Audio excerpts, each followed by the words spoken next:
pada pembelajaran malam hari ini kita akan mempelajari tentang bagaimana cara menyatakan ke, di, dan dari dalam bahasa Turki.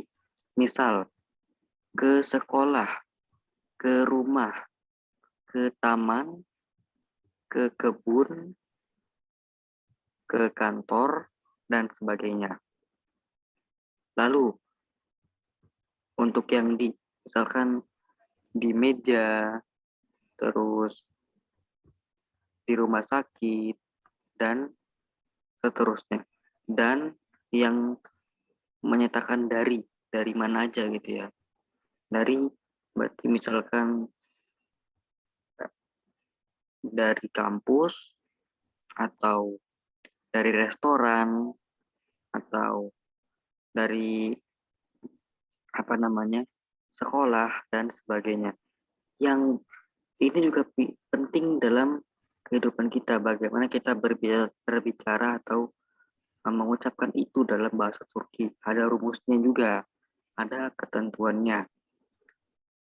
Nah, sekarang kita langsung share screen saja, biar teman-teman langsung melihat, dan jangan lupa siapkan alat tulisnya untuk mencatat hal-hal yang penting untuk mempelajari malam hari ini, supaya di saat kita lupa, bisa kita baca lagi saku catatannya, karena belajar tidak ada saku catatan itu bagaikan memelihara sebuah burung atau hewan yang sangat kita sayangi, tapi hewan itu tanpa kita perhatikan terlepas begitu saja, gitu.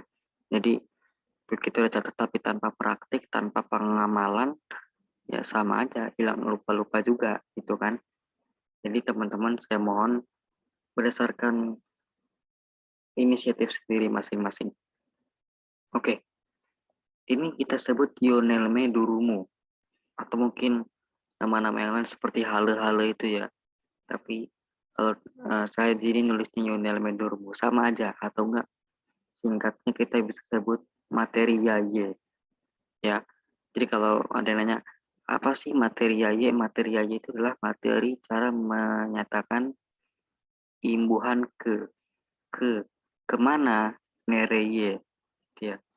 Jadi cara bertanyanya itu adalah nereye, kemana, gitu ya. Nereye sin, kemana kamu? Nereye gidiyorsun, kemana kamu pergi, dan seterusnya. Jadi intinya nereye itu adalah bentuk istilahnya question words lah ya. Nah, kalau yang rumusnya itu adalah cara menjawabnya. Jadi teman-teman perlu diperhatikan di sini, ini cukup mudah. Karena kita hanya menambahkan, ya kalau nggak huruf A atau huruf E di akhir kata. Misal, kata bendanya atau kata tempatnya itu adalah sekolah. Sekolah bahasa Turkinya apa? Ada yang tahu? Okul. Okul, cakep. Okul. Nah, berarti kalau misalkan kita pengen bilang ke sekolah, ada yang tahu nggak? Kira-kira gimana kalimatnya? Nih, lihat. Okula gidiyorum. Kenapa okula? Gidiyorum. Okula gidiyorum. Ada yang tahu kenapa okula? Karena belakangnya U. Karena belakangnya U. U jadi polanya Ini A. maksudnya huruf Y adalah fungsi di mana bila sebuah kata yang berakhiran vokal bertemu imbuhan AE yang juga merupakan imbuhan A vokal, maka dia dipisahkan dengan huruf Y. Ya, kita udah belajar minggu lalu, bahwasanya fungsi Y di sini adalah pemisah atau anti tabrakan dua huruf vokal yang bertemu. Begitu ya. Jadi misalkan di sini kita contohnya ke taman, ke kebun. Kebun itu bahasa Turkinya adalah bahçe. Nih, catat nih. Bahçe. Mungkin ada di kosakata yang dihafal. Bahçe artinya adalah kebun. Ke kebun. Sorry nih, bukan ke taman. Kalau taman tuh park. Kalau kebun tuh bahçe. Jadi ini ke kebun ya. bahce, ke kebun. Berarti bahce bukan bahce atau bahce. Jadi Y-nya itu dipisah, E-nya itu dipisahkan dengan huruf Y. Kan ada double E ya. Awal kata bahce otomatis ditambah E karena ya dia termasuk ada huruf injek undular di akhirannya. Maka ditambah E. Tapi karena dia antara imbuhan dan kata akhir huruf akhir dari kata tersebut sama-sama huruf E, maka dipisahkan dengan huruf Y. Apapun itu, semua huruf vokal yang bertabrakan harus kita pisahkan dengan huruf Y di materi-materi tertentu. Tapi kalau untuk ILKG enggak ya. Nanti kita belajar ILKG. Jadi paham sampai sini ya. Ya Allah, teman-teman, ini mudah sekali. Rumusnya cuma 2. Kalau akhirannya kalen ditambah A. Kalau akhirnya inj ditambah E. Strip dalam kurungnya di sini adalah pemisah antara huruf vokal aja. Jadi kalau misalkan kata akhirnya huruf akhirnya nggak vokal ya nggak perlu ditambah huruf Y gitu ya. Misalkan seperti park, PARK, artinya taman. Ke taman, ya udah parka. Nggak perlu parkia, nggak salah. Cukup parka. Gitu ya. Anladana semua?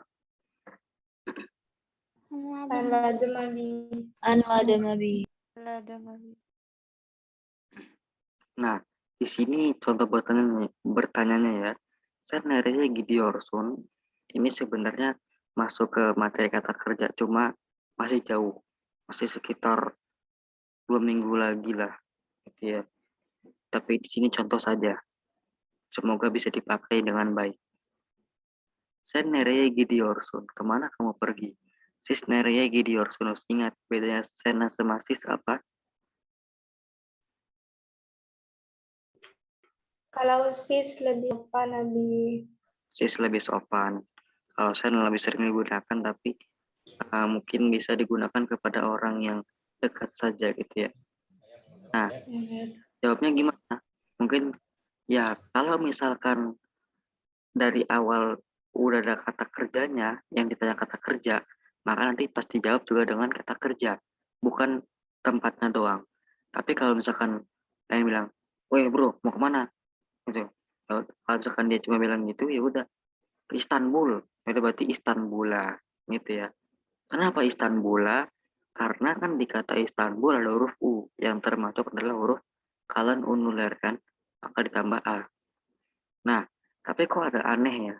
Di sini kayak ada tanda petiknya di atas, tapi satu, petik koma ya, koma satu di atas, itu menandakan bahwasanya tempat-tempat yang spesifik atau yang sudah diketahui namanya, yang awalnya menggunakan huruf kapital ya seperti nama-nama kota, Istanbul ini, dia perlu dipakaikan petik. Mungkin sama kayak halnya kalian belajar bahasa Inggris, materi kepunyaan orang gitu ya. Misalkan alif pen, kayak ada petik terus S-nya gitu ya. Nah, seperti itulah dalam bahasa Turki. Jadi dia dikasih petik. Kalau misalkan kayak rumah sakit, atau apa, itu mah nggak perlu dikasih tanda petik. Cukup langsung masuk ke A atau E-nya hurufnya. Jadi nggak perlu petik lagi, gitu ya.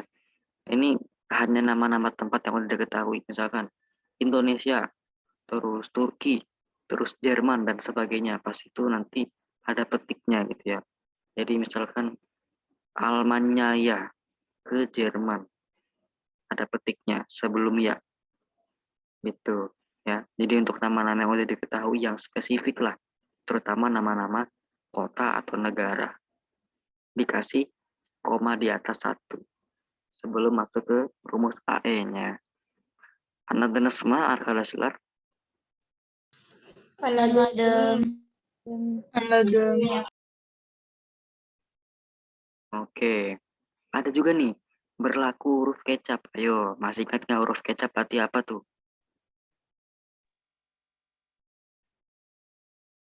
Huruf kecap apa, ada yang tahu? Kita udah pernah belajar konsusler.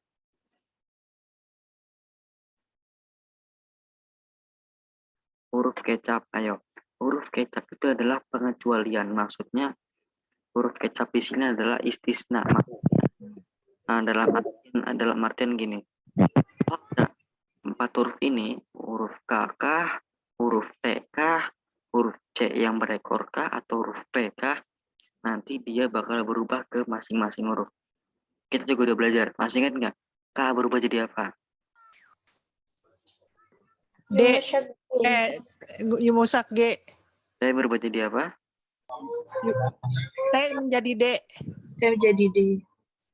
Dan terusnya ya. Ingat ya. Nah, misalkan kita pengen bilang yang akhiran kata-katanya tuh ada huruf kecap ini gitu ya. Misalkan lemari, ya berarti dolaba, bukan dolapa. Ya kan? Kan awal kata kan dolap. Kita pengen bilang ke lemari. Ke-nya itu kan belum ditambahin AE-nya. Tapi kenapa ditambah A? Ya karena kan di kata dolap ada huruf A. Ya akhirannya kan termasuk kaluler. Maka ditambah A. Nggak perlu ya, karena P itu kan bukan vokal. Kalau akhiran konsonan nggak perlu dikasih Y. Jadi dolapa. Cuma salah. Yang benar adalah dolaba. Karena kan di huruf kecap, maka dia bakal berubah sesuai dengan aturan yang ada. Gitu ya. Contoh lain. Misalkan ada kata aj. Udah hafal kan? Aj artinya apa? Pohon. Pohon Nabi. Tulisannya apa? A, Yumusake, A, C. A, C. Nah, itu nanti C kan termasuk huruf kecap ya. Yang berekor. Dia berubah jadi apa? C. C. C berekor. Nah, jadinya aja ke pohon. Bukan aca lagi. Anadenes. Anladen. Oke, sampai sini ada yang mau bertanya? Ini sangat singkat dan ringkas di sini. Sebelum kita lanjut ke yang di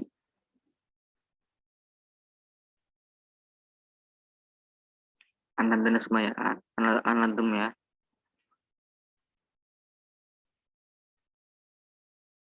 Oke, sekarang kalma durumu, yaitu untuk menyatakan di sekolah, di rumah, di kursi, di papan tulis, ya, di meja, di mana lagi dan sebagainya. Itu ketentuannya sama seperti gini-gini juga, ya. Kalau A, E, O, U jadinya da, kalau E, I, O, U yang inje jadinya D. Tapi di sini yang bedanya adalah bukan kecap lagi, tapi hurufnya lengkap. Tetap ada P, tetap ada T, tetap ada K, tetap ada C. Cuma dia nambah jadi 4 huruf.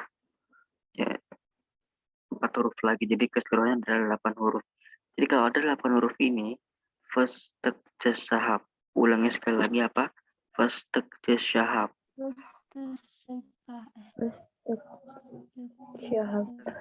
Ingat. Jadi cara ingatnya gitu.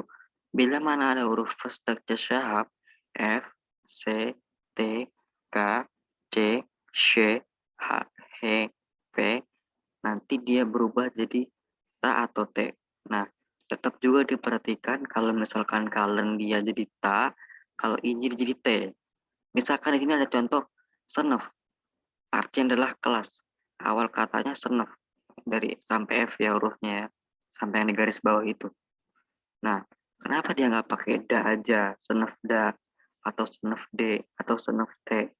Yang pertama, cara mengidentifikasinya, karena di kata senef, akhirannya adalah huruf E, termasuk kalen, un, lu, ler.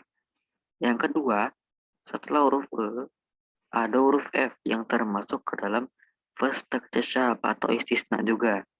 Dan sesuai ketentuan, kalau akhirnya first syab dan juga kalian unuler, maka ditambah ta, kecuali yang inji ditambah t.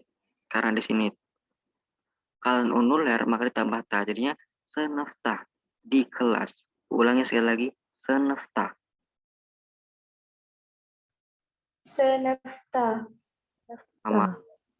Nah, cara nanya pun juga beda, dan bedanya nggak beda jauh. Beda satu aja, yang ke nereye. Kalau yang di Nerede. I-nya diganti dengan huruf D. Nerede. Di mana? Nerede yaşıyorsun? Di mana kamu tinggal? Nerede yaşıyorsunuz? Di mana Anda tinggal? Gitu ya, berdasarkan sopan tuh kalau sis. Itu. Nah, sudah Ben bilang tadi, kalau misalkan dari awal ditanya tentang kata kerja nih, kayak gini, ada yor-yornya, maka nanti cara jawabnya juga ya ada kata kerjanya, bentuk tensisnya. Tapi kalau misalkan cuma ditanyain, nerede, di mana? Atau neredesin, di mana kamu? Misalkan, di sini, ya berarti aku di sini, burdayem. Gitu. Cukup katakan aja di sininya, gitu. Nah, setelah itu, sama seperti tadi, ada juga tanda petik bagi yang spesifik kata-katanya yang udah diketahui. Misal, nama-nama kota atau nama-nama negara seperti ini. Baskornek, contoh yang lain. Di Faruk, Faruk ini nama orang ya. Berarti dia Farukta. Farukta. Tulisannya Farukta, tapi bacanya Farukda. Kenapa? Karena T itu kan kalau berubah jadi D, jadi berubah lagi dia gitu. Mungkin sama nanti kalau kalian belajar Eki, ada huruf yang nanti bakal berubah, tapi di tulisan nggak berubah, cuma bacanya berubah. Cuma kita jangan ambil pusing aja dulu. Intinya gitu ya. Faruk, koma atas, tak. Tak kenapa? Karena ada huruf K kan. Huruf K kan termasuk hashtag jasahat. Dan ada huruf U yang termasuk kalian maka ditambah tak, bukan T. Izmir D. Jangan lupa petiknya. Kenapa D? Karena kan I termasuk inj gitu. Bukan Izmir T karena huruf R nggak termasuk hashtag jasahat. Gitu aja sih ya. Jadi dilihat juga rumusnya di sini. Ya kalau kalian ya dade, data, kalau inj dt. Gitu aja. Anladınız semua arkadaşlar? Another. Insyaallah nadam. Insyaallah nadam. Oke, berarti sejauh ini udah apa yang kita dapat? Yang pertama apa rumusnya? Kalau Yonel Medurumu yang ibuan ke apa aja? AO jadi AE ya. AE. Oke. Kalau AE yang Kalmadurumu yang di Dade ta. Dade tate. tate. Dade tate. Oke. Ada lagi yang mau bertanya? Cukup? Jelas ya? Tamam, kalau gitu Ben lanjut. Satu lagi yang terakhir. Cara menyatakan dari. Untuk yang dari, kenapa Ben lepas share screen-nya? Karena untuk yang dari itu sangat gampang. Gampang banget. Untuk yang dari, itu 99,9% mirip dengan di. Bedanya apa? 1%-nya, yaitu ditambah huruf N. Kalau yang di, itu dade, tate. Tapi kalau yang dari, danden, tanten. Beda satu huruf aja, makanya 1% kan bedanya huruf N. Selebihnya sama seperti yang lain. Anak-anak semua, misalkan jadi Ben bilang dari sekolah, ya udah okul dan bukan okul. Kalau okul di sekolah, okul dan dari sekolah. Anak-anak semua? Another. Ya nadam. Oke, Ben kasih waktu dari 20.12 8 menit ke depan sampai 20.20 untuk mematangkan lagi materi pada malam hari ini yang udah di-share screen tadi. Dan jangan lupa nanti Ben akan tunjuk 5 orang untuk presentasi dengan bahasa sendiri dan masing-masing membuat 3 contoh. 1, 2, 3.